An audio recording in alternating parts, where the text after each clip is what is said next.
Hoy está entonces con nosotros Cindy Montaños y Diana Paola Cortés. Diana Paola Cortés, ella es licenciada en Lengua Castellana y Literatura, gestora cultural, actriz y bailarina con 12 años de experiencia. Una experiencia empírica desarrollada a través de procesos artísticos comunitarios que propenden el desarrollo de las comunidades en situación de riesgo y de vulnerabilidad.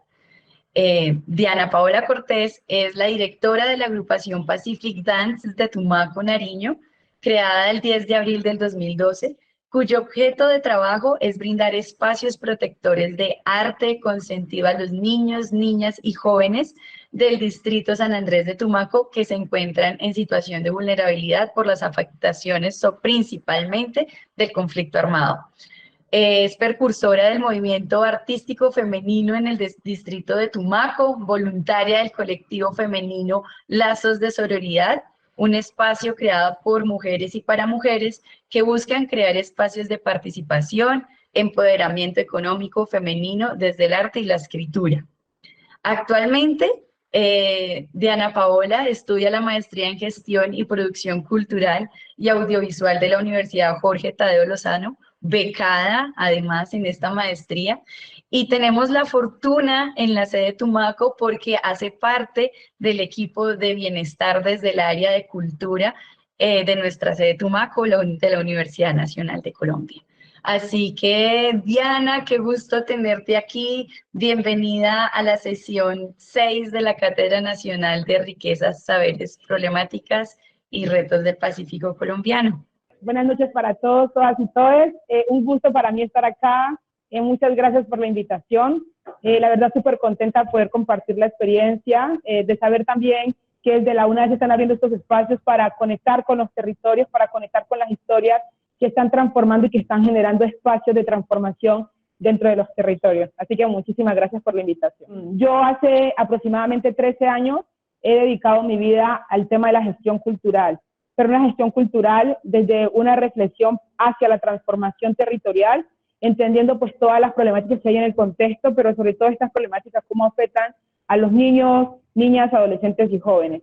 Entonces es ahí donde nace como mi propuesta artística. Es una compañía artística y cultural que se llama Pacific Dance. Estamos en Tumaco, Nariño, y nuestro trabajo se enfoca específicamente en la creación de espacios protectores, pero desde la parte artística estamos trabajando mucho en la creación de obras de danza-teatro que empiecen a generar reflexiones acerca de algunas problemáticas que hay en el territorio. Entonces, hemos creado hasta ahora 7 obras. Tenemos una obra que hemos tenido la oportunidad de circular en varios lugares de Colombia, que se llama La Otredad, y es una obra que delata el racismo en 4 sentidos: racismo estructural, endorracismo, esencialismo y colorismo. Digamos que al final lo que nosotros buscamos con estas reflexiones desde el arte es específicamente poder ampliar el espectro y entender cuál es la responsabilidad que tenemos nosotros, los seres humanos, nosotros los jóvenes, nosotros las mujeres negras, los hombres negros, en la reconstrucción del país, en la reconstrucción de la memoria, en la reconstrucción del tejido social. Y algo que me parece a mí que ha sido supremamente interesante y que ha funcionado muchísimo es poder motivar a los jóvenes con algo que les gusta. Nuestra compañía hace danza urbana y tenemos el lema que no es solo danza, sino que es danza para la transformación social. Entonces, desde hace 12 años venimos trabajando con jóvenes que hoy en día se han convertido en grandes líderes sociales, líderes académicos, ambientales, que están desarrollando sus habilidades artísticas en otros países, y jóvenes que siguen acá en el territorio contribuyendo a la apuesta de poder expandirnos a otros lugares rurales o el Triángulo del Telembí, que también queremos como ampliar lo que hacemos en el Pacífico, porque nuestra apuesta más allá del tema artístico, más allá de la danza, es una apuesta específica por la transformación social. Porque desde Pacific Dance, yo, Diana Cortés, estoy sumamente convencida que estos espacios artísticos son una ventana hacia transformaciones individuales, colectivas, sociales, y que esas transformaciones se empiezan a ver cuando uno tiene la oportunidad de conversar con los jóvenes y preguntarles ¿cómo estás ahora? ¿Cómo estabas antes y cómo estás ahora? Pero sobre todo cuando uno tiene la oportunidad de ver cómo ellos deciden empezar a estudiar, deciden hacer otras cosas, decir como, profe Diana, no me quiero quedar aquí, quiero hacer otras cosas diferentes, profe Diana, ¿cómo hago para entrar a la educación superior?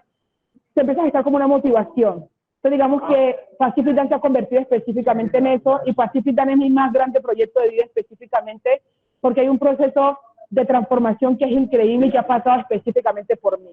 Entonces, súper contenta también de poderles contar que gracias, digamos, al proceso que hacemos con Pacific Dance, nos hemos logrado constituir como referentes de construcción de paz dentro del territorio y fuera del territorio.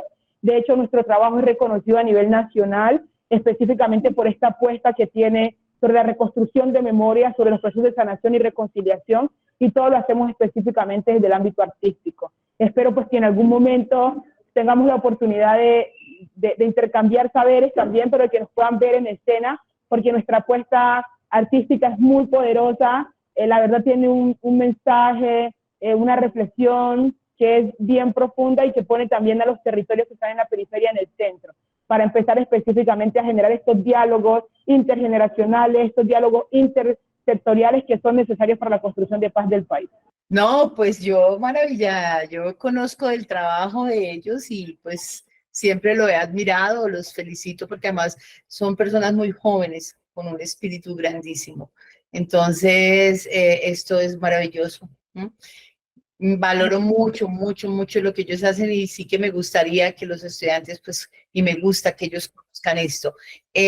No sé, podríamos proyectar tal vez algún video del trabajo Claro. de Diana para que ya se contextualicen más y les daríamos un espacio para que hagan las preguntas. Entonces, tal vez nos sugieres algún video, Diana. Sí, lo tenemos. Lo Bueno. que pasa es que el video, como, claro, tiene un mensaje, el video más o menos tiene como unos 8 minutos. Entonces, de todas maneras, toda la intervención y la conversación que hemos tenido con Diana desde la versión anterior se centra específicamente en el video 3 que compartimos, ¿no? Que se llama Movimientos Artísticos y Culturales Juveniles que apuestan al buen vivir en el Pacífico colombiano, ¿no? Esa fue la sesión, digamos, en donde Diana, tú estuviste en la versión anterior, ya los estudiantes, digamos, que han visto toda la sesión también en la que pudiste estar en ese momento con María del Mar Banín en su momento. Entonces, bueno, profe, aquí tenemos manitos levantadas, entonces vamos con Santiago, que Santiago ahorita estaba preguntando. Santiago Moya, adelante. Y pues yo vi el video número 3 y hay algo que me pareció muy interesante y era como, digamos, estas dinámicas de cómo se podría representar un problema tan complejo como lo es el narcotráfico a través del arte y de la danza, pues que se representa en Tumaco. Entonces, creo que era algo que pues para mí fue muy importante porque de pronto en Bogotá, pues uno no lo ve de esa forma. Uno en Bogotá lo ve como una dinámica muy citadina y una dinámica muy distinta. Y creo que esa lógica de cambiar la perspectiva de siempre mostrar cómo esos inconvenientes a través del cine o a través de otras modalidades como mucho más, no sé, normales para mi cotidianidad, fueron bastante importantes.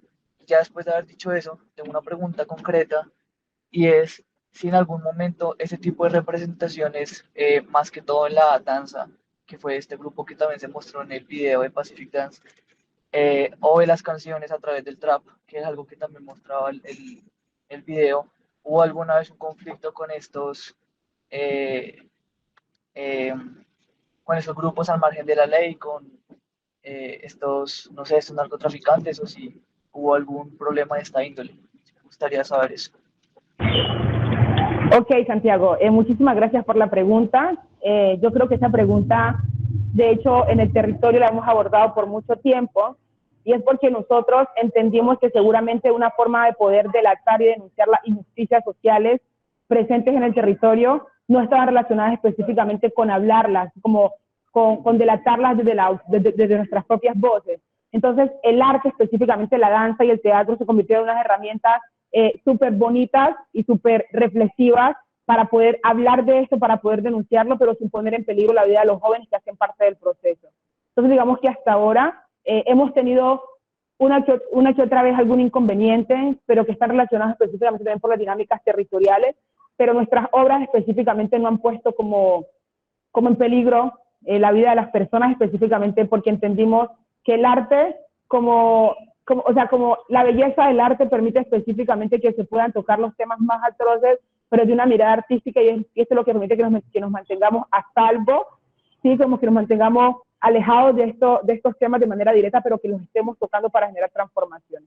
Entonces, la respuesta sería no. No hemos tenido como problemas directos porque hemos utilizado específicamente la danza y el teatro para hacerlo y no nos hemos expuesto de manera tan directa usando como la denuncia directa o nuestras voces directas para hacerlo. Muchas gracias, Diana.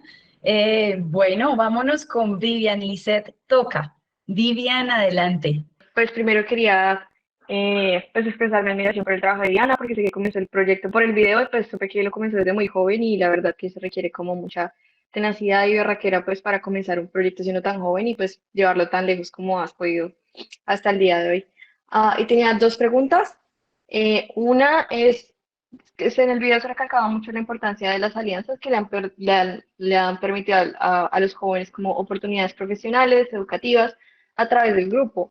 Quería saber como el video es de hace un año, creo, si las alianzas, qué alianzas tienes en este momento y si estás en busca de otras alianzas adicionales a las que ya tienes y cuáles. Y si tienes, qué eventos tienes en mente con el grupo a lo largo de este año al que de pronto nos puedas invitar o para que podamos asistir, sea en Bogotá o algún sitio cercano. Muchísimas gracias, Vivian. Pues sí, te cuento. Primero que el tema de las alianzas para Pacific Dance ha sido supremamente importante.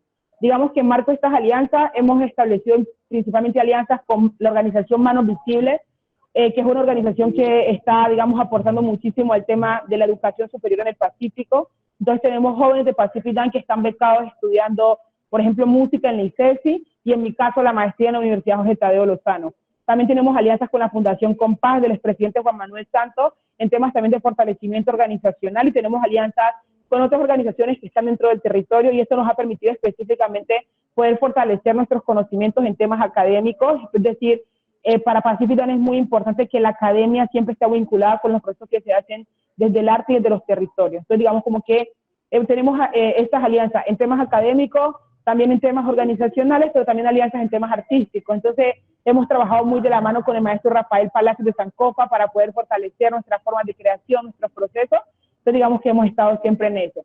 Y pues te cuento que vamos a estar en el Festival Internacional de Artes Escénicas en Bogotá. Vamos a estar nosotros, el festival arranca del 4 al 14 de octubre en Bogotá y nosotros lo vamos a presentar en el Teatro Cafán el 13 y el 14. Entonces ahí pues también les paso el dato para los que estén en Bogotá puedan asistir al teatro. Vamos a presentar la obra La Otredad, así que creo que sería un espacio supremamente valioso para que también nos podamos ver y puedan ver nuestro trabajo en vivo y en directo.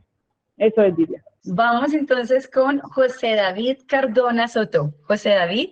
Hola, buenas noches. Realmente muy bonita labor, Diana. Digamos como una de las cosas que más me impresionó y que más me llamó la atención pues de cuando vi el video, el hecho como que los jóvenes hayan podido ir a Estados Unidos y competir y ganar un premio pues con el grupo de Pacific Dance. Yo creo que es algo que realmente debió de haberles transformado mucho la vida, ¿cierto? Como la visión de que nada, que hay pues como muchas cosas por hacer, ¿cierto? Y bueno, con respecto a la pregunta, una de las que me surgieron es, digamos, cómo tú has continuado como tu labor en el grupo y de qué forma pues, cómo incentivas a los jóvenes para que hagan parte del grupo o si realmente como que ya la presencia y en el territorio y pues ver lo que ha hecho con otros jóvenes como que los ha incentivado a que ellos lleguen por cuenta propia, por así decirlo. Gracias, José David, muy buena pregunta. Voy a empezar respondiendo la segunda. Sí, de hecho, nosotros anteriormente hacíamos como mucha convocatoria para que los chicos pues pudieran participar en el proceso, pero estos últimos años, de hecho, los chicos llegan por voluntad propia y siempre nos ven y dicen como, profe Diana, yo los he visto en tal lugar, me gusta mucho cómo bailan, me gusta mucho lo que hacen y yo quiero pertenecer a este proceso. Y digamos que una de las cosas también que ha mantenido como que los jóvenes estén motivados es el proceso que se hace internamente en el grupo. Porque nosotros más allá del proceso de enseñar técnicas de danzas urbanas, etcétera, trabajamos mucho en el proyecto de vida de cada uno de los jóvenes que hace parte del proceso. Entonces estamos trabajando en temas académicos, en temas emocionales, en temas de empoderamiento y eso también hace que los jóvenes cuando estén en este espacio se quieran quedar aquí. porque digamos, más allá del hecho de aprender a bailar, de aprender a actuar y demás, hay algo que me sostiene acá y es que es la posibilidad de poder interactuar con otras personas y de crear lazos familiares que me sirven específicamente para poder potenciar mi proyecto de vida. Entonces yo creo que eso ha sido como una de las formas de poder incentivar y motivar a los jóvenes. Aparte, eso también está muy relacionado con el tema de que jóvenes de Tumaco, Nariño, tengan la oportunidad de representar el territorio en otros espacios nacionales e internacionales. Es algo que uno seguramente desde el centro de la ciudad o desde unos lugares de privilegio no alcanza a comprender.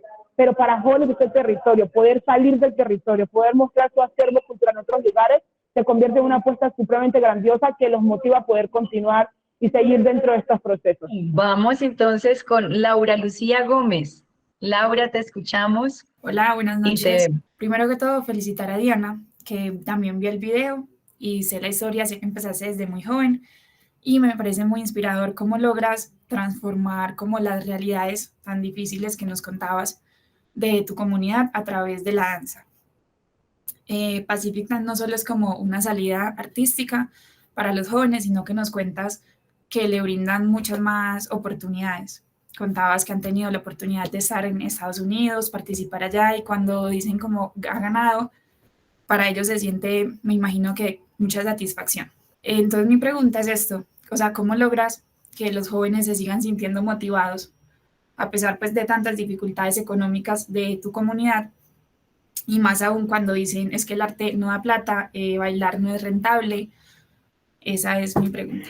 Laura, tocas un tema muy bueno. De hecho, el arte, la danza, la música, bueno, el arte en general, en Colombia y creo que en muchos países también sigue siendo no muy bien valorado. Digamos que también es una problemática grande que tenemos. Pero una de las cosas que hemos hecho dentro de Pacific Dance está relacionada específicamente con que los jóvenes puedan aquí fortalecer su proyecto de vida. Y una cosa que entendemos dentro de Pacific Dance es que no todos los jóvenes van a salir siendo bailarines o actrices o actores. O sea, esto es un puente hacia. Pacific Dance es un puente hacia conseguir mis sueños. Y si mi sueño es convertirme en abogado, en ingeniero, en arquitecto, Pacific le permite ese puente específicamente. Porque tenemos muchos jóvenes que empezaron en la primera generación, que hoy ya no están haciendo danza, que están haciendo otras cosas más académicas, digamos más ligadas a temas sociales, temas académicos y demás, pero que Pacific se convirtió en ese puente. Yo creo que la motivación principal para poderlos mantener, más allá de los mismos procesos artísticos, es la consolidación de sus proyectos de vida. Es decir, que aquí encuentra un espacio para poder crecer y para poder hacer real su proyecto de vida. Muy bien, muchas gracias. Vamos con Alexandra Alegrías Vanegas. Alexandra, tienes la palabra. Bueno, Diana, sobre todo, o sea, te digo que siento una admiración gigante por ti. La verdad, el video al inicio, sobre todo por las apreciaciones de María del Mar, me confrontó un montón, porque sí voy muy en contra de la apología del narcotráfico, de esas canciones, pero, o sea, con la visión que da ella de que las canciones solamente representan la realidad, no podemos hablar de algo diferente, sino de la realidad que se vive en los territorios, que aunque pues no pertenezco directamente al territorio, pues se ven reflejos y se conoce de mano de, sobre todo, tengo muchos compañeros de Tumaco, dentro de la sede de Palmira hay mucha población de Tumaco, entonces conozco la realidad de boca de ellos. Sobre todo, Diana, pues darte pues esto, mi admiración total, porque pues las preguntas la verdad se recogieron en los aportes de los otros compañeros. Sobre todo quiero valorar que este grupo Pacific Dance es una completa demostración de que lo único que falta para realizar un cambio en la sociedad son ganas. Demostración que con arte y cultura podemos dar un nuevo significado a la vida de muchísimas personas y que tú seas actualmente un motor de cambio social. La verdad es la enseñanza que me deja esa sesión, que nos muestra que dos mujeres poderosas dan estas problemáticas que tenemos en la región pacífica y las convierten en arte a través de alternativas culturales y que pues ellas se encuentran en esa lucha constante para mejorar las condiciones de estos pueblos que han sido lastimosamente olvidados por las instituciones gubernamentales. La verdad, sobre todo la admiración, sí, mis preguntas la verdad se acogieron en los otros aportes de los compañeros, Diana. Vale, Alessandra, muchísimas gracias, en serio muchas gracias por lo que dices. En el chat habían hecho una pregunta específica de cómo hacíamos el empoderamiento en el tema de las mujeres y de las comunidades LGTBIQ+. Bueno, les cuento que dentro de Pacific tenemos un colectivo femenino que se llama Las de Sororidad. Este colectivo entonces trabaja específicamente en el empoderamiento femenino para la prevención de violencia basada en género y la equidad de género. Entonces digamos que de ahí también la apuesta ha sido muy desde el arte, pero también desde la escritura y la literatura. Entonces hemos escrito algunos textos y hemos creado algunas obras específicamente para hablar de temas de violencia basada en género. Y en el tema de las comunidades LGTBIQ+, igual. Digamos que lo que hacemos dentro del Pacific es que creamos también sectores. Entonces hay un colectivo femenino, también hay un colectivo para población diversa, comunidad LGTBIQ+, y lo que hacemos es empezar a trabajar también obras, performance, espectáculos coreográficos que puedan tocar estos temas, pero previo a cualquier montaje, previo a cualquier proceso de creación, siempre hacemos un proceso de investigación y de diálogo que se traducen como en la creación de memorias colectivas dentro del grupo, para que podamos, digamos, tener como resultados obras, espectáculos y demás, pero entendiendo y atendiendo las voces de todos los sectores que están dentro de Pacific Dance. Los niños, las niñas, los jóvenes, las mujeres afrodescendientes, mujeres mestizas, población LGTBIQ+, y también entender cómo toda esta interseccionalidad tiene un impacto fuerte en la forma en cómo creamos y en lo que mostramos al público, al mundo y demás. Entonces yo creo que el empoderamiento se habla específicamente de poder abrir estos espacios para estas comunidades.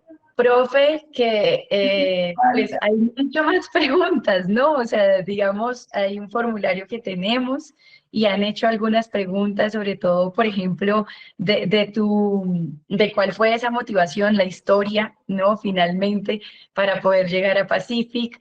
Pero vemos que, digamos, estas son preguntas que se pueden responder en el video que tenemos de la sesión, ¿no? Entonces, como teníamos varios videos, está bien, porque ya los otros estudiantes saben que pueden complementar, digamos, parte de las preguntas que tenían con la sesión de la versión anterior, ¿no, profe? Es que nos encantaría tener por más tiempo a Diana, pero sabemos su compromiso con la maestría. Y bueno, pues ya pusimos a disposición de todos los estudiantes el video completo de tu presentación pasada. No obstante, pues el día que puedas acompañarnos tal vez en la próxima sesión o ya con tiempo, pues podemos cuadrar un diálogo más profundo con los estudiantes. Por ahora los invitamos a que vean el video y bueno, y pues solamente darle las gracias a Diana, felicitarla nuevamente. Yo, como les digo, conozco el trabajo, lo sigo y sé todo ese esfuerzo y todos esos logros, pero también además del esfuerzo, de los logros, es la belleza del arte. O sea, a mí me encanta lo que hacen. Esto tiene el arte ahí impregnado. Entonces, es una mezcla de todo, pero de verdad es porque tiene un gran liderazgo. Felicitaciones y muchísimos éxitos en todo lo que viene y bueno, agradecerle inmensamente a Diana. Yo sé que la tendremos en otra oportunidad con nosotros. Ella es de la casa, así que pues solamente aplausos infinitos y muchos éxitos en todo. Entonces vamos con el video, digamos, que le da un poco de introducción a lo que vamos a hablar con Cindy. Ya proyecto y ya presentamos a Cindy. Está esa tumba y un cadáver dentro de ella, un cadáver dentro de ella, toda vestida de luto. Blancas son las 4 velas, blancas son las 4 velas. Busco a mi hijo, está desaparecido, se llama Javier David Riascos Valencia. Desapareció a la edad de 16 años. Yo busco a mi hijo hace casi, voy a cumplir ya 14 años de estarlo buscando, que se fue y no volvió. Nos arropó un poco la violencia. Nosotros decimos que prácticamente esa violencia no era nuestra, pero nos la trajeron. Antes lloraba sola, luchaba sola, caminaba sola, pero ahora tengo con quién cogerme la mano para luchar, para andar, para rodar en el mundo buscando a mi hijo hasta encontrarlo. He caminado por muchos senderos.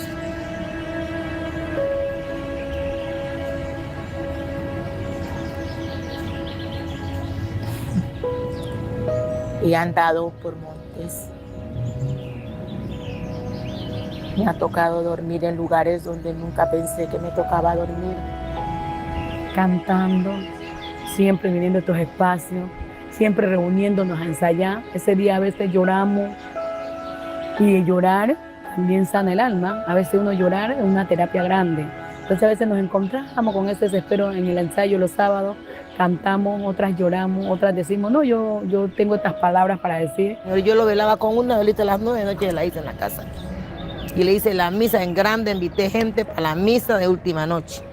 Y ahorita nosotros con los alabados, los cantos y todo eso, precisamente uno lo hace como dice el nombre, afán de paz, uno cantando, siente como esa alegría que a veces a las personas lo ven a uno cantar y dicen, no, pero están contentos. Pero también tenemos que no seguir como siempre con esa tristeza, ¿no? Porque nosotros como grupo étnico tenemos una manera de hacer nuestros propios entierros y nos consolamos o decimos nosotros, bueno, nos consolamos o nos conformamos porque ya lo agarramos, ya lo velamos, ya tuvimos con él, le hicimos su bonito entierro, porque para nosotros su bonito entierro es velarlo, como decían los compañeros, 2 noches. Y le rezamos 9 noches, hoy lo enterramos y empezamos la novena el día siguiente. Y en la última noche, ¿ya qué hacemos nosotros? Como quien dice, a irnos despidiendo de esa persona. Sufre un duelo del cual se nos lleva 1 año. Cuando la persona cumple 1 año, después de eso volvemos a hacer otro. ¿Sí? Y entonces en ese año ya lo dejamos. Porque uno lleva todo, yo no salgo de mi ancestral, mi amor, yo siempre vivo ahí. Yo como ancestralmente, yo soy así. Y esto es muy importante. También es de acá, parte de mis raíces, y es algo que también se perdió de los hogares y también por eso seguimos también. Todo eso aporta para la muerte y para toda la desaparición. Sino que pues tener alegría, pero tener esa fe de que todos los familiares que han desaparecido algún día lleguen a su hogar, ¿ya? O si no están vivos, que los encuentren y le entreguen a sus familiares y le puedan hacer una santa sepultura para que las personas sepan dónde quedaron esos restos. Pasaron los días, pasaron los años pasaron y nunca volvió. Pasaron los días, pasaron los años pasaron y nunca volvió. Pero él se fue una mañana temprano, no dijo hasta luego y ni un beso me dio. Pero él se fue una mañana temprano, no dijo hasta luego y ni un beso me dio. Bueno, muchas gracias, Farley, por proyectar un video pues, que abre el espacio de diálogo, pero pues por supuesto nos deja un dolor inmenso en el corazón. Toda la solidaridad con estas madres que han sufrido la ausencia de sus hijos sin saber dónde están. Como dice el video, un día se fue y nunca volvió. Qué dolor tan grande. Afortunadamente existe la fraternidad y como decía una de ellas, antes lloraba sola, ahora no. Y por eso es tan importante también construir fraternidad. Es muy triste, muy triste. Pero bueno, ya antes de darle la palabra a Juan David García, yo creo que es importante, Farley, presentar a Cindy. Entonces, Juan David, nos das unos minuticos y ya presentamos a Cindy y ya te damos la palabra, ¿vale? Así es, profe. Y entonces, por supuesto que estamos en contrastes, ¿no? Y como lo mencionamos al inicio de este video, vemos cómo la música, la tradición, la cultura, digamos, es transversal a muchos temas en el territorio. Y pues específicamente y desafortunadamente estamos hablando de cómo se hace frente a la resistencia que genera el conflicto en Colombia y específicamente en el Pacífico colombiano. Y por supuesto cómo, digamos, en este caso, el canto por medio de las cantadoras, pero también la armonización y el acompañamiento emocional, espiritual, que por supuesto Cindy nos va a hablar, Claro. es tan importante. Sí, Entonces, Fabi, y tú decías, hace frente a muchos temas, más que a temas, esas realidades, ¿no? A esas problemáticas, como dice nuestra cátedra, ¿sí? Los saberes, las riquezas y las problemáticas, ¿no?, del Pacífico colombiano. Eh, claro, ahí se conjugan muchos elementos que nos permiten sobrevivir. La espiritualidad es uno de esos, obviamente. Yo todo el tiempo digo, sí, sí, para mí eso me mantiene. Bueno, entonces, Farley, vamos a presentar a Cindy y luego damos la palabra. Gracias. entonces, ¿quién es Cindy Lorena Montaño? Cindy Montaño es licenciada en etnoeducación y candidata a especialista en memorias colectivas, derechos humanos y resistencia por el Consejo Latinoamericano de Ciencias Sociales, CLACSO. Su tesis se titula Mujeres negras, víctimas del conflicto armado, heridas que no sanan, la cara oculta de la resistencia. Profundiza en las cicatrices invisibles que deja la resistencia en las mujeres afrodescendientes afectadas por el conflicto. Con una sólida experiencia en el acompañamiento de procesos sociales y comunitarios, Cindy ha trabajado con niñas, niños, adolescentes, familias, líderes comunitarios, instituciones, poblaciones LGBTIQ+, y mujeres, demostrando un compromiso incansable con la justicia y la equidad. Su experiencia se extiende al registro y construcción metodológica para la implementación del Plan Regional de Búsqueda de Personas Dadas por Desaparecidas, donde ha sido clave en la documentación y análisis de casos. Cindy ha participado en la construcción de informes y procesos de investigación cualitativa con enfoques diferenciales, étnicos, territoriales y de género, y ha contribuido al desarrollo de estrategias artístico-culturales dirigidos a poblaciones en condiciones de vulnerabilidad. Su trabajo refleja un profundo compromiso con la memoria, los derechos humanos y la resistencia. Cindy participó en la versión anterior de nuestra cátedra en la sesión Arte, Tradición y Resistencia, y para nosotros es un honor y un gusto tenerte aquí. Así que, Cindy Lorena Montaño, bienvenida a la cátedra. Muchísimas gracias, buenas noches para todos. Agradecerles inmensamente siempre la oportunidad de poder hablar, de poder contarles, de poder expresarles lo que hacemos como personas, como población diversa étnicamente. Y agradecida siempre me quedo como que wow, todo lo que Farley dice me sienta como que sí, me deja sin palabras, pero nada, estoy aquí para compartir. Muchísimas gracias a ustedes por estar abiertos también al diálogo, por escuchar desde el territorio y que esto sea un proceso, un espacio para construir. Muchísimas gracias. Muchas gracias por estar con nosotros. Y de verdad, pues para nosotros es muy valioso que ustedes desde sus voces le cuenten a los estudiantes y les muestren todas esas realidades y además esos retos a los que se enfrentan en el día a día, pero también los logros.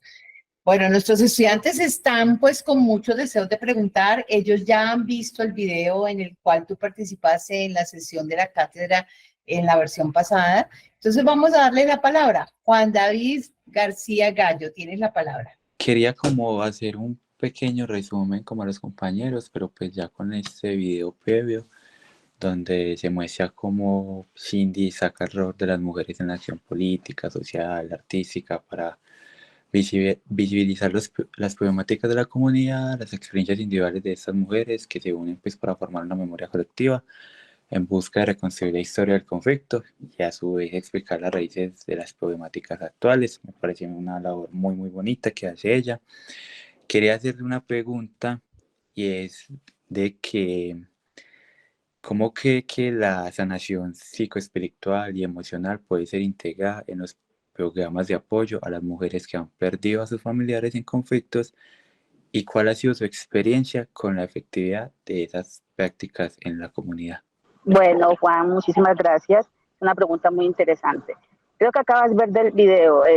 Esta propuesta surge justamente de un acompañamiento con las organizaciones de buscadoras en el territorio, porque es también tratar de ver una realidad que no es ahondar más en la problemática, es buscar alternativas que permitan a ellas, desde sus saberes, desde sus conocimientos, desahogarse, poder hablar de lo que no han hablado, poder contar, poder expresarse de manera libre, sin sentirse coaccionadas, sin sentirse presionadas, sin sentirse estigmatizadas.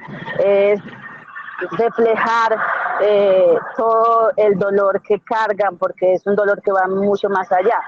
Mi trabajo siempre ha sido en especial con mujeres buscadoras, pero reconociendo que no son víctimas solamente de ese flagelo que es tan complejo, sino que son víctimas de otro tipo de flagelos como el desplazamiento forzado, como el asesinato a familiares, como las amenazas de manera directa a ellas por su liderazgo, por su acción, incluso por el proceso de encaminar la búsqueda dentro del territorio, porque han sido mujeres que han enfrentado la búsqueda.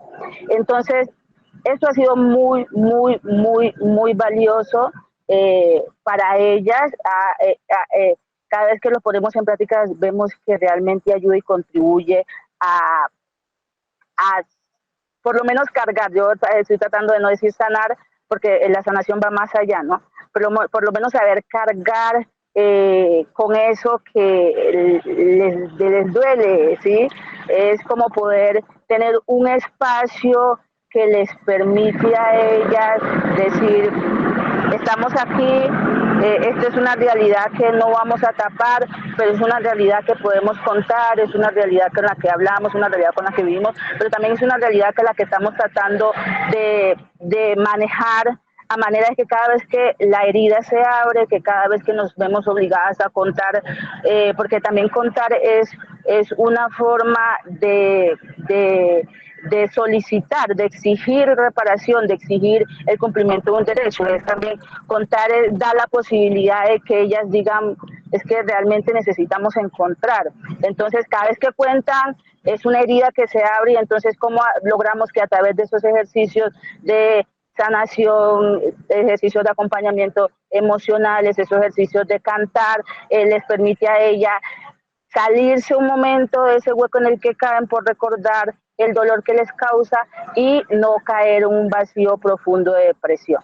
Ha sido un proceso que está en construcción, hemos podido avanzar, los resultados se han visto, ellas cuentan siempre, hablan, y cada vez que vuelven a contar ya vemos un poco menos de carga emocional. No significa que no les duela, pero ya las lágrimas cesan un poco, ya te hablan un poco más con fluidez, también ya entienden un poco la necesidad de tener que contar, porque en muchas veces hemos hablado, pero ¿por qué contar? ¿Por qué tener que estar reviviendo de manera constante eso que tanto nos hace daño? Porque lastimosamente vivimos en un país donde lo que no se sabe, pues no se buscan acciones para encaminar a dar soluciones. Entonces es también una obligación, y que uno dice, en algún momento yo decía, pero es que esto es terrible, porque entonces tenemos que estar sometiendo totalmente a las personas, a las víctimas del conflicto, a revivir una herida, pero lastimosamente nos toca, y entonces en ese caminar de cómo nos toca es cómo hacer para que sea menos doloroso, y hemos podido ver avances de manera significativa con estos ejercicios que hemos desarrollado a través de la música, a través del arte en el territorio. Nosotros tenemos un estudiante que hizo preguntas también por medio del formulario, pero sería muy interesante, por supuesto, escucharles. Hola, buenas noches a todos. Bueno, mi pregunta para Cindy, ¿qué impacto tendría la reglamentación de la Ley 70 a las comunidades negras en el aspecto a las mujeres que han perdido a sus hijos? Oye, Brian, muy buenas noches, gracias por preguntar. Una pregunta muy interesante, que tocaría estudiar a profundidad la reglamentación. La Ley 70 es una ley que lo que hace es regular un poco la administración interna del Consejo Comunitario y enfocarse también en la protección de la familia, de las formas propias de vida del territorio. Entonces, reglamentar la Ley 70 abriría una oportunidad para el fortalecimiento de los saberes ancestrales y de las prácticas tradicionales propias de cada comunidad. Pero más que reglamentar, también tocaríamos pensarnos un poco en cómo empezamos a hacer acciones para que hoy el pueblo negro sea considerado ente territorial. ¿Esto con qué objetivo? Con el objetivo de que pueda ser administrador de sus propios recursos y así poder direccionar recursos a acciones concretas, como por ejemplo a trabajar con las mujeres al interior del territorio y las organizaciones que hoy existen como parte de los colectivos étnicos territoriales, ¿sí? Entonces, reglamentar permitiría poder seguir avanzando en la construcción de territorio, poder seguir avanzando en el fortalecimiento étnico territorial, pero una reglamentación lastimosamente sola no nos serviría. Nos serviría una reglamentación con acciones concretas como una asignación de recursos directos que le permita al territorio, al ente territorial, trabajar en conjunto con la mujer, con la familia, para poder construir acciones conjuntas como en temas de educación, temas de salud, temas de desarrollo comunitario sostenibles, con enfoque étnico, ya que atienden a las necesidades y realidades del territorio. Completamente de acuerdo con Cindy, es una cantidad de elementos que deben cumplir para que, es que precisamente uno establece reglamentaciones políticas y necesita ponerlas a rodar. La política se pone a rodar con las reglamentaciones y eso demanda también recursos, ¿no? Y obviamente pues tiene que estar todo articulado y más con las personas que tienen la, digamos, como la relación directa. Farri, ¿tú ibas a decir algo? Es que esa pregunta, digamos que es bien interesante porque la ley 70 es todo un tema, ¿no, Cindy? Podríamos hacer una cátedra con eso. La ley 70 es todo, o sea, eso tiene... Sí. Entonces, relacionar estos dos temas, pues es, pero interesante también la pregunta porque también vemos que Brian, bueno, ya tiene un conocimiento, digamos, de la ley 70 como tal. Bueno, Wilson Sánchez, tienes la palabra. En ese orden de ideas, yo también quería pues preguntar lo que decía el compañero, que era acerca de la ley 1488 del 2011. Y pues también quería preguntarle a la señora Cindy cómo han sido los retos para acercarse a estas comunidades y a las personas en ese compartir. Hola Wilson, la ley es la 1448, que es la ley de víctimas, que tiene unos retos gigantes que hoy la Corte incluso los está analizando, porque en algún momento se pensó en la reparación de las víctimas a través de esta ley, pero las víctimas en Colombia están casi aumentando a 9.000, y eso sin contar las que no están dentro del registro único de víctimas. Entonces es muy complejo. Entonces te voy a hablar de la complejidad que existe hoy para las mujeres en especial y para temas como la desaparición forzada. No han tenido la posibilidad de estar en el registro único de víctimas porque sin persona literalmente no hay hecho victimizante, y eso es una contradicción a la ley, porque la misma desaparición está contemplada como una violación al derecho humano y al derecho internacional humanitario, y entonces uno se dice, bueno, ¿y cómo es que es posible que una ley que está catalogada para dar reparación a las personas víctimas no contemple muchas veces las denuncias de las víctimas de desaparición forzada? Y no las contempla porque pues la víctima de desaparición pues no puede denunciar, la que denuncia es el familiar, y eso también uno dice, pero bueno, ¿y cómo así? ¿Sí? ¿Cómo es posible cómo pretenden que la víctima vaya y denuncie cuando está desaparecida? Y entonces son vacíos que tiene la ley, porque en esos momentos nadie contempla que una víctima de desaparición, los familiares son los que sufren y son las víctimas directas de esa desaparición. ¿Sí? Hoy en Colombia el 70% de las personas que buscan son mujeres, y muchas de estas mujeres son madres.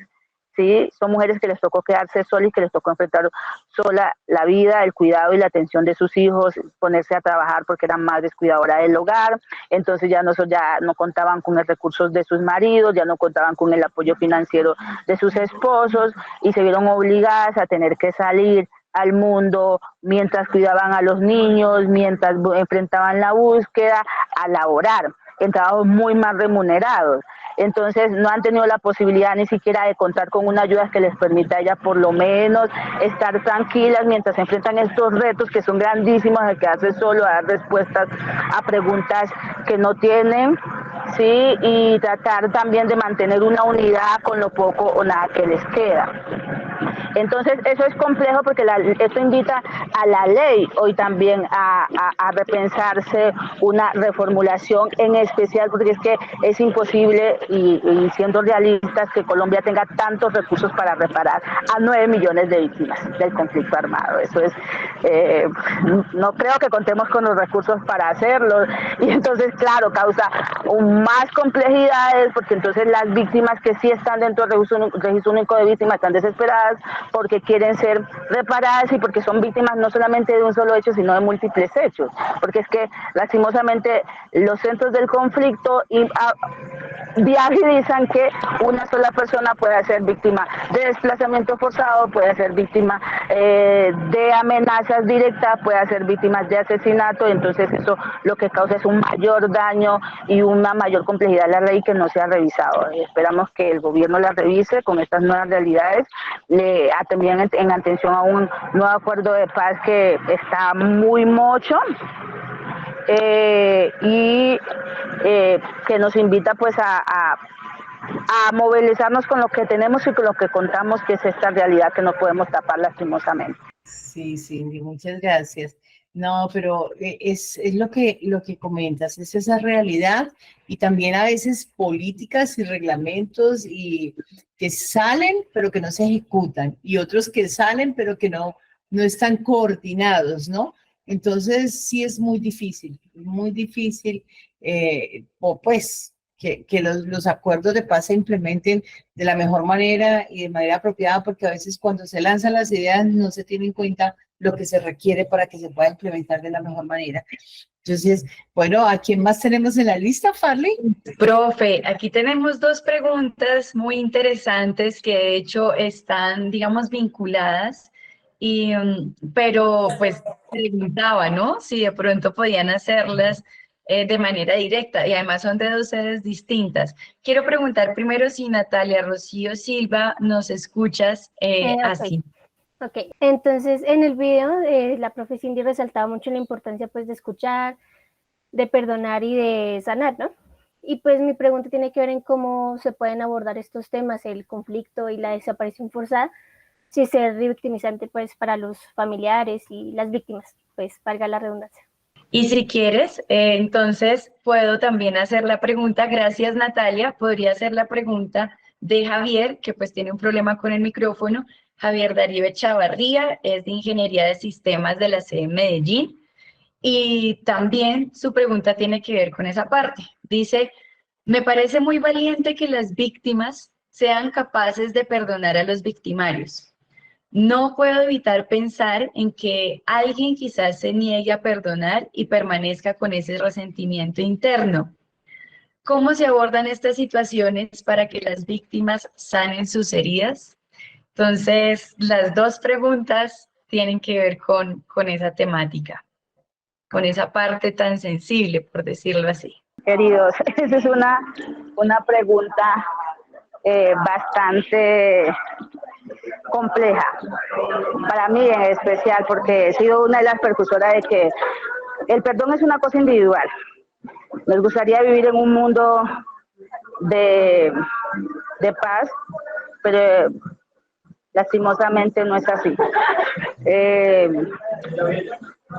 A mí me cuesta mucho trabajo dar respuesta a esa pregunta, en especial porque he sido una de las personas que estaba acompañando, y cuando acompañas y escuchas los relatos, te cuesta muchísimo decirle a una persona que tiene que su paz y su tranquilidad personal está sujeto a un perdón. Sí, yo creo que ese es un proceso que debe vivir cada persona de manera independiente, porque también hace parte de la sanación, porque no necesariamente tú decir perdono al victimario te da paz. Muchas de las víctimas, su lema es necesitamos verdad. Sí, hay paz y hay verdad, porque yo lo que necesito es dar respuesta a las preguntas, a esas preguntas invisibles. Una víctima lo que necesita es saber por qué causó que una persona se ensañara tanto con su familia. ¿Sí? Entonces, cuando tú escuchas historias de una persona que la que abusaron sexualmente, cuando tú escuchas la historia de una madre a la que le mataron los 5 hijos, yo creo que tú no tienes cara al menos yo, perdóname, no tengo cara para decirle, necesitas perdonar para sanar y para estar en paz contigo mismo. Eso yo creo que sería un hecho hasta revictimizante. Yo creo que, como todo en la vida, vivimos experiencias, unas más fuertes que otras, y que cada persona de manera independiente debe tener la posibilidad de vivir y de encaminar su vida y su emoción acorde a lo que lo genera un poco de tranquilidad. Y mi trabajo siempre es ese. Mi trabajo lastimoso favorablemente no está, y yo se lo digo con toda sinceridad, para inducir a una víctima o una persona a dar perdón, porque no es mi meta. Mi trabajo está para acompañar, para guiar, para hablar, para escuchar sobre todo, porque muchas veces escuchar ayuda a que una persona sienta tranquilidad, y a mí lo que me interesa es que la persona sienta tranquilidad, que viva consigo misma, y que en el momento que ella sienta que está lista para decirle a esa otra persona te perdono, pero no te perdono porque perdonarte me da la paz, te perdono porque quiero, porque siento que es el momento, porque ya estoy bien conmigo misma, porque esto me genera tranquilidad, porque ya no te odio, porque creo que hasta una persona tiene el derecho de odiar a otro que le hizo daño. O sea, yo creo que decir que es que no podemos odiar, ¿por qué no podemos odiar? ¿Por qué no? ¿Por qué tengo que decirle a una víctima de violencia sexual que la violó un grupo armado, 50 hombres durante un mes? Entonces, que tiene que perdonar, porque si perdona, entonces va a estar tranquila consigo mismo. Yo creo que eso es, perdónenme si esto no es la respuesta que quieren tener, pero eso para mí no está sujeto a contemplación ni análisis de ningún tipo. No es mi trabajo. Yo jamás le voy a decir a una víctima que para estar bien consigo misma necesita perdonar a otra persona, porque eso no es así. Para estar consigo misma, bien consigo misma, necesita hablar, sí. Necesita ser escuchada, sí. Necesita respuestas, sí. Y yo lo que sí voy a decirle a una víctima es, lastimosamente habrá preguntas a las que no vas a tener respuesta, pero ¿cómo hacemos para que tu vida, tu nueva realidad, eso que estás viviendo te permita a ti estar tranquila contigo misma? Porque al final yo creo que eso es lo que necesitamos todos. Eso es lo psicoemocional, es que yo pueda estar tranquila conmigo misma. Porque yo tengo que estar sujeta a que mi paz, mi tranquilidad esté o dependa de que el victimario sienta que yo lo perdoné. ¿Por qué? ¿A razón de qué? No, eso no puede ser. No puede ser, porque es que lo que vive una persona es una realidad. O sea, lo que el trauma que le puede generar un hecho violento a una persona, pues tal vez huyó de manera personal porque gracias a Dios no lo he vivido, pues no sé cómo se sentirá, pero yo creo que es un hecho real. El daño que le puede ocasionar a uno es la única persona que lo siente. Entonces es la única persona que puede decir cuando estoy lista para dar un perdón, y sin que ese perdón implique que dependa mi paz y mi tranquilidad mental. Mi acompañamiento es para que ellas estén bien, para que las personas víctimas estén bien, y yo creo que así lo voy a seguir siendo y haciendo. Súper, Cindy. Aquí está Yesid con otra palabra. Hola, buenas noches. Quería preguntar, bueno, primero decir que estoy muy de acuerdo con que cada víctima debe llevar sus procesos. Si la víctima decide que perdonar es lo que le hace bien, pues primero es algo que debe ser muy fuerte y es una valentía tremenda. Y segundo, pues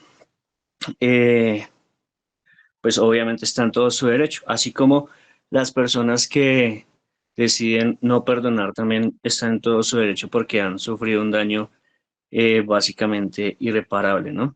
Entonces, no puedo más que estar de acuerdo contigo. Y segundo, ya quisiera preguntar, ¿cómo, teniendo cicatrices propias, porque pues todos las tenemos y pues en los territorios también sabemos que pues se da de una manera mucho más intensificada, logras escuchar a una persona? Puede que haya sufrido más o haya sufrido lo mismo, etcétera, pues puede que tengas cicatrices similares. ¿Cómo puedes escucharla y de alguna manera evitar que permee en ti, ¿sí? Si es que se puede, ¿no? Porque ciertamente debe ser algo muy fuerte escuchar a tantas mujeres que, como ya lo mencionaste, son las principales víctimas y,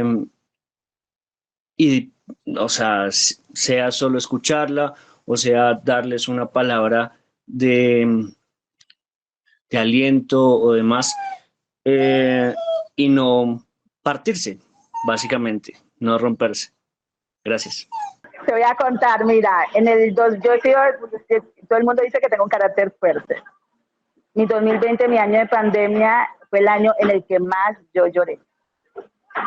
Fue un año en el que te juro que me tocaba levantarme y de verdad, wow, me acuerdo y me da ira y me da mucha rabia todo lo que ha pasado, de verdad, con las mujeres.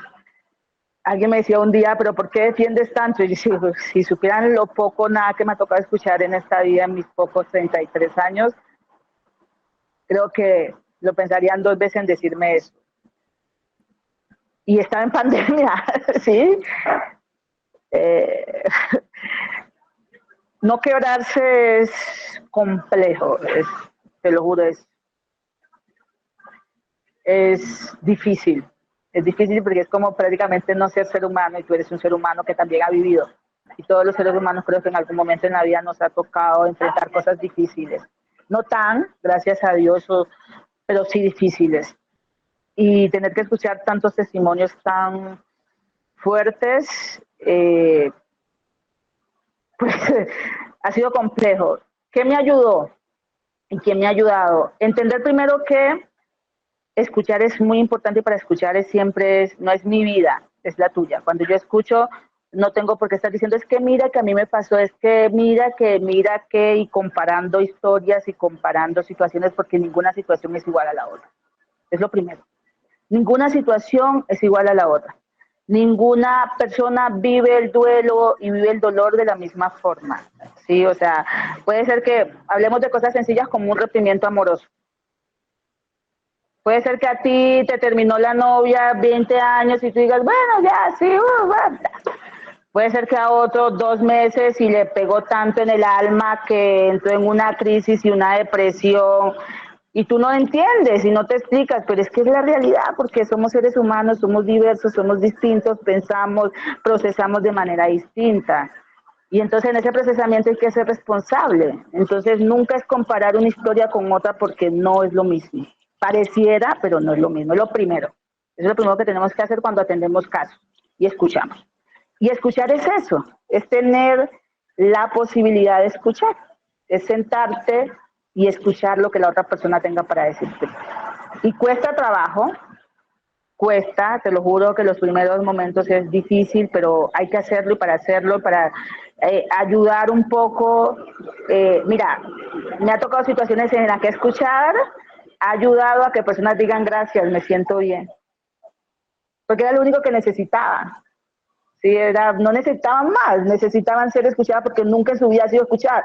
Lastimosamente muchas mujeres no han tenido la posibilidad de llorar, no han tenido la posibilidad de exteriorizar porque nos han enseñado que podemos con todas. Las madres pueden con todas, las madres sacrifican, las madres están para otros, las madres están siempre para escuchar a los hijos, para escuchar al esposo, para escuchar a la hermana, pero no es que están para escucharse ellas ni para ser escuchadas. Entonces, es quedarte en silencio, es estar ahí para ellas, es acompañarlas y el juego y la diversión ha servido mucho.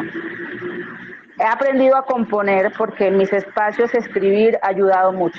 Entonces escribir decimal, hacer un chiste después del desahogo, eso sirve para romper un poco el hielo, para entrar en otra dinámica, para permitirles a ellas también salir un poco y reírse, porque a veces reírse también ayuda. Nos cuesta trabajo, pero la risa es buena y no significa que el dolor no esté ahí, ¿sí? No es maquillar tampoco el dolor, porque eso es otra cosa, ¿no? No es que estemos todo el tiempo felices, no, porque es imposible. No es maquillar el dolor, Son dos cosas diferentes. Es reírte porque eso te libera. Me liberó este momento sin que eso no implique hablar. Y hablar es muy importante y es cómo buscamos estrategias para enseñarle a las personas a hablar y a expresarse. ¿Sí? Cómo empezamos a interiorizar en las personas, en los seres humanos, que hablar no es malo, que es necesario incluso para estar bien, para desahogar, para descargar un poco de todo esto.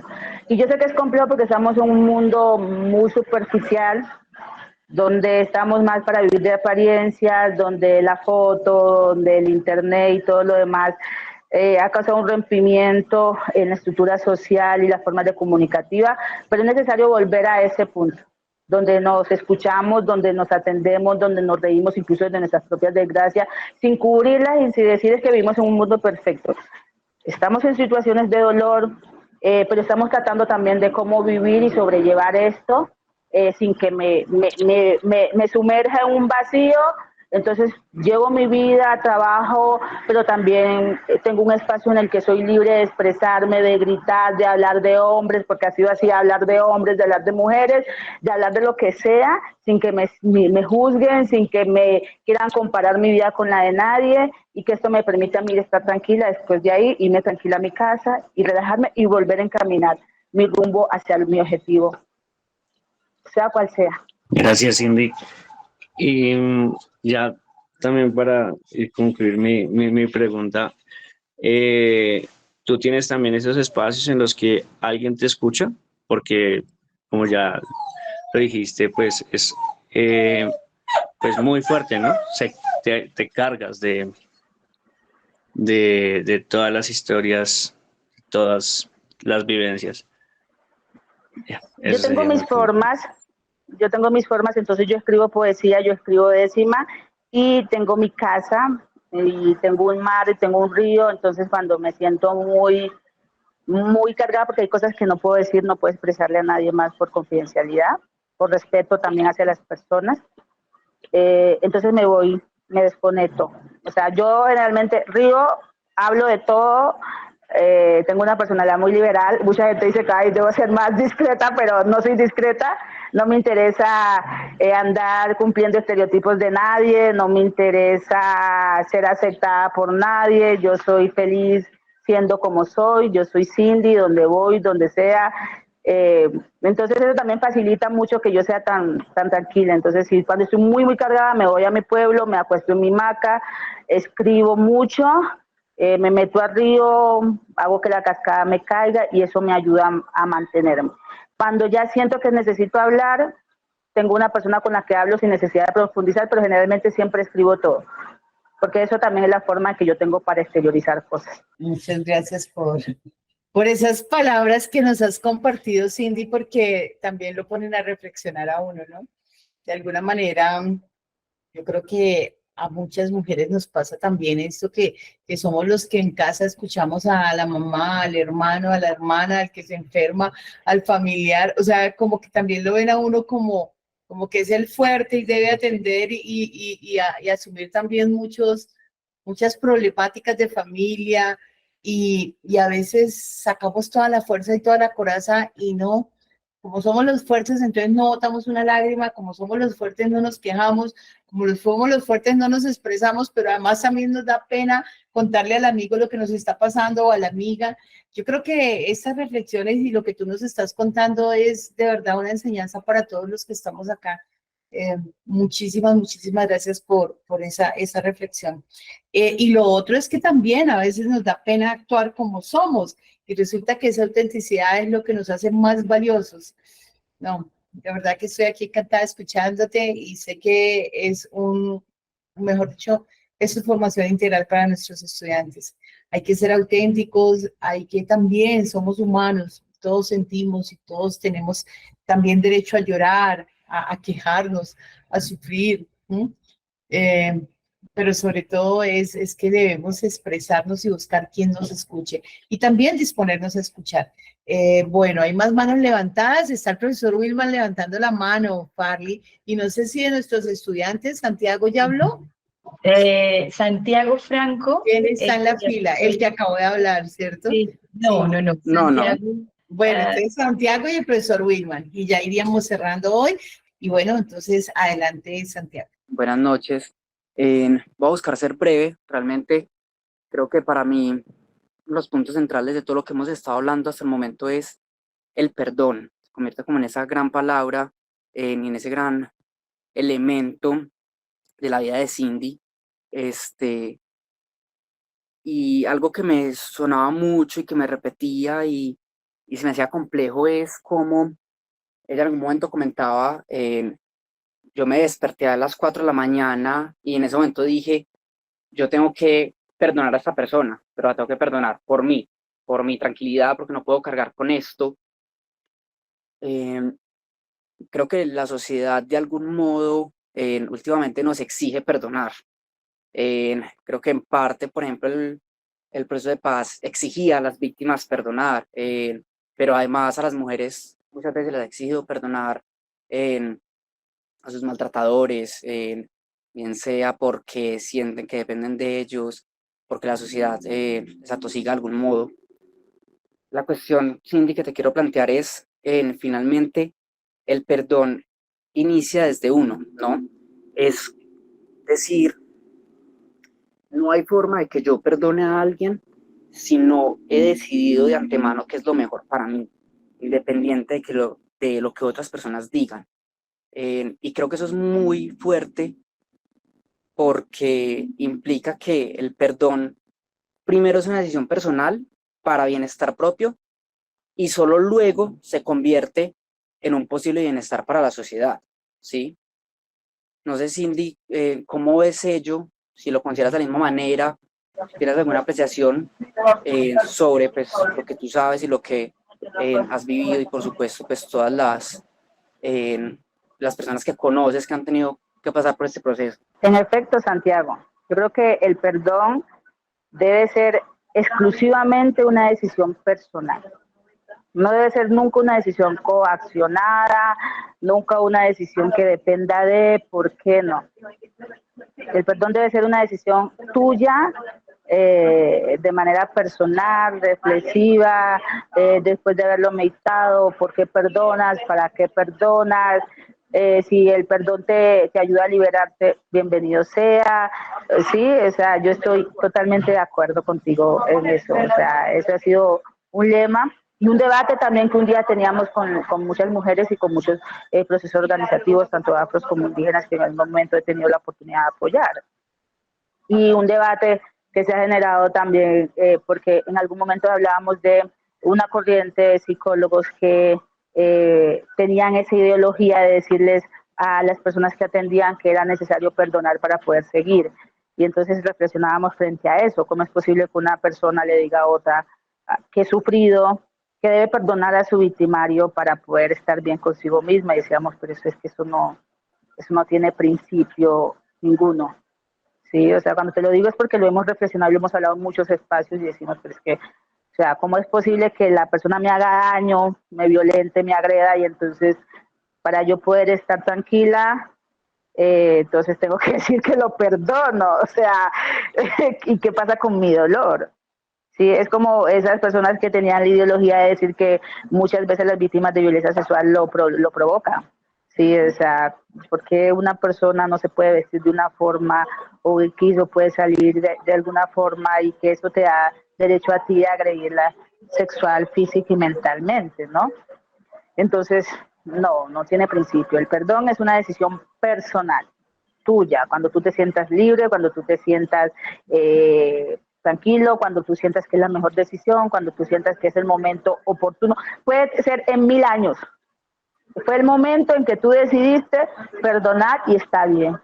Está bien. Yo no creo que eso, no, creo que eso ni siquiera debería ser un tema que tengamos que discutir en ningún espacio.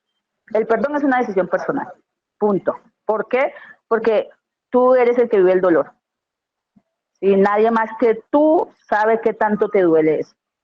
Nadie más que tú sabe qué tanto daño te causó esa persona o lo que sea que te hicieron.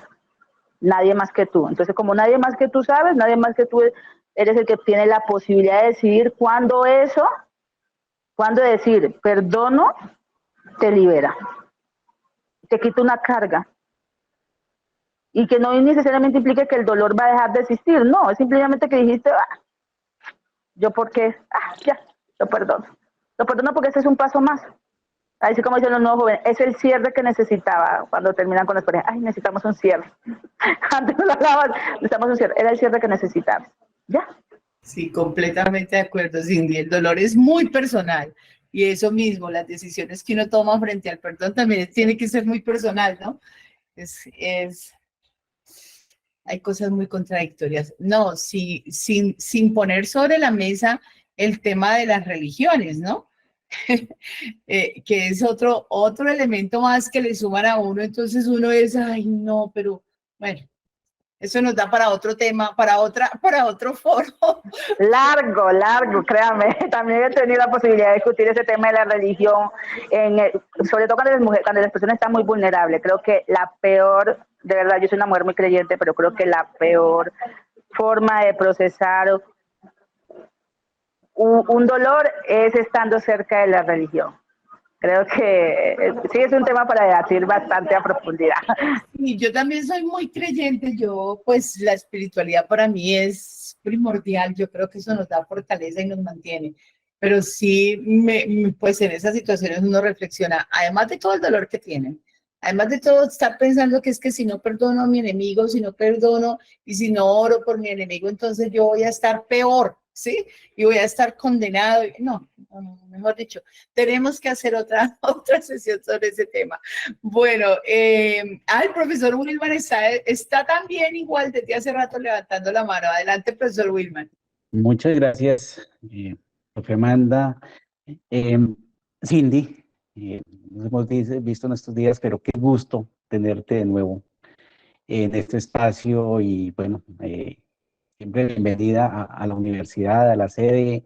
Hemos tenido la oportunidad de tenerte varias veces y de verdad que es un gusto escucharte y poder reflexionar, hacer esas reflexiones en conjunto. De verdad que nos dejas siempre grandes enseñanzas, entonces te agradecemos mucho. Estoy muy conmovido y todo por las reflexiones que también nuestros estudiantes han planteado, cómo han abordado estos temas con mucha profundidad, con un verdadero ejercicio de reflexión desde muchos ámbitos. Yo quisiera, no sé, como de pronto me atrevería a nombrar o señalar algunas palabras de este módulo, si lo podemos llamar así. Una de las palabras que yo creo que podemos sacar aquí es básicamente el tema de diversidad y sobre todo de diversidad cultural. Que esta región, pues normalmente nos hablan de toda la diversidad que hay, la diversidad biológica sobre todo, pero esa diversidad cultural sí que es otro elemento importantísimo. Y como todas estas manifestaciones culturales de la música, de la escritura, las décimas, vienen a configurar o a constituir unos elementos importantísimos para los procesos también igualmente fundamentales en la construcción de paz, como es el reconocimiento y la sanación, ¿no? Entonces, ver cómo nuestros estudiantes han llegado también a esas conclusiones y todo eso, de verdad que nos llena de satisfacción del reconocimiento de esas manifestaciones que finalmente pues nos llevan a eso que tanto anhelamos. Yo creo que efectivamente los temas tratados pues dan para mucho, pero creo que esos elementos son muy valiosos que salen de acá, que salen de todas estas reflexiones y pues quería señalarlos, agradecerles y felicitarlos a todas las personas, a nuestros estudiantes que han hecho esas excelentes intervenciones. Era lo que quería expresar. Muchas gracias estoy desde el móvil, pero por eso la imagen no es la mejor. No, profe, muchísimas gracias a ustedes siempre por extender la invitación. Siempre por aquí a la orden, creo que es importante hablar y contar y también mostrar una realidad de Tumaco y de la costa pacífica nariñense que por lo general no se muestra, ¿no? Porque siempre es un territorio que todo el mundo lo tiene como territorio de violencia, ¿no? Y sí, hay una violencia, sí, no vamos a tapar eso el sol con un dedo, una violencia que mucha de esa no fue producida por nosotros. Tenemos un territorio en una ventaja grandísima porque a pesar de vivir dos pueblos étnicos, que es el pueblo Aguay, el pueblo de Pedara Zapeara con el pueblo negro, nos mantenemos en paz, no tenemos conflictos que tienen en otras partes de Colombia. Tenemos un espacio que es la Red de Derechos Humanos del Pacífico Nariñense, donde podemos confluir todos, donde hemos podido también sentarnos a pensar, a reflexionar sobre acciones conjuntas para mejorar, para hacer visible ese problema que nos aqueja, que es la violencia. Y es decirles que hay potencial. Creo que desde el arte, la cultura, desde la investigación estamos construyendo acciones que permitan hacer visible otras formas de ver, otras formas de evaluar, otras formas de atender, incluso de gestionar. Y el tema de atención psicoespiritual, el tema de atención emocional, el tema de acompañamiento desde lo psicoespiritual, desde los saberes tradicionales, es necesario. Es necesario entenderlo, es necesario aplicarlo, porque también es otra forma de gestionar casos. La psicología está y la psicología hay que verla diversa, hay que verla en diferentes contextos y no muchas veces las personas en el territorio cuentan con un acompañamiento de un profesional de la salud mental y tener otras formas para poder exteriorizar el dolor es importante también porque también invita a un colectivo, no solamente está direccionado a una persona de manera independiente, sino a una colectividad, lo que hace más fructífero en la gestión de casos, porque es que la persona tiene la posibilidad de ver que hay otras o otros que sufren, ¿sí? Porque muchas veces tampoco exteriorizamos porque pensamos que somos los únicos. Y cuando tienes tú la oportunidad de contar en colectivo y de escuchar otras formas de violentas y otras formas de afectación que han sufrido otras personas, pero que aún se mantienen, eso te da un poquito fuerza. Y un día hablamos con una amiga y decían, ¿cómo es posible que yo tenga que apoyarme el dolor de otro para mantenerme a flote? Y uno decía, pucha, pero es lo que hay. Nos gustaría poder seguir avanzando hacia una construcción de paz real, poder seguir avanzando hacia una disminución de violencia, de violaciones de derechos humanos al interior del territorio, pero mientras logramos eso, pues en Tumaco, en la costa pacífica nariñense, hay un mundo de gente que está tratando de avanzar, que está tratando de apoyar desde lo académico, de lo social, desde lo artístico, de lo cultural, para mostrar otras formas de vida y otras formas de hacer haciendo, como decía un amigo. Entonces, nada, muchísimas gracias a ustedes, muchísimas gracias por escucharnos, espero que este espacio les haya servido muchísimo, de mucho aprendizaje y en verdad es un mensaje que les quiero dejar, jóvenes, en especial a los jóvenes. En Tumaco, para el 2021-22 hubo una alta alza de suicidio en jóvenes que nos preocupó y empezó la alza en consumo de sustancias psicoactivas por parte de los jóvenes y es muchas veces porque no tenemos la posibilidad de exteriorizar lo que sentimos, de sentir que nuestro dolor es válido. Amén. Me pasó con mi hermano que me llamó en marzo a decirme, hermana, estoy mal y mi papá dice que es pereza, entonces me tocó decirle a él, no, la depresión es real. Sentir que tu cuerpo no puede, que sentir que estás triste es real. Sentir que hoy no te quieres levantar de la cama es real. Vívelo y si necesitas alguien que te escuche, estoy aquí y vemos cómo enrutamos esto. Pero hay que vivirlo, compañeros, hay que vivirlo, chicos. Entonces, nada, muchísimas gracias y que pasen muy buena noche y muchísimas gracias a la universidad por siempre por invitarme. Muchísimas gracias a ti, Cindy, por compartirnos todos esos saberes, experiencias, vivencias, todo ese conocimiento y bueno, todos esos elementos que sirven para nuestra formación integral. Aquí yo les decía que hoy todos somos profesores y todos somos estudiantes en esta cátedra y así que bienvenida para nosotros. Tú tienes sello bueno, eres de la casa y bueno, también agradezco porque siempre nos has abierto las puertas. Muchas gracias a todos nuestros estudiantes. Mira todos esos aplausos, yo me uno a esos aplausos. A todos muchas gracias y muchas felicitaciones por ese compromiso. A mis colegas, el profe Wilman Farley, pues muchísimas gracias. Y bueno, un súper abrazo, Cindy. Y bueno, espero que nos veamos en otro espacio. Un abrazo para todos. Mil gracias.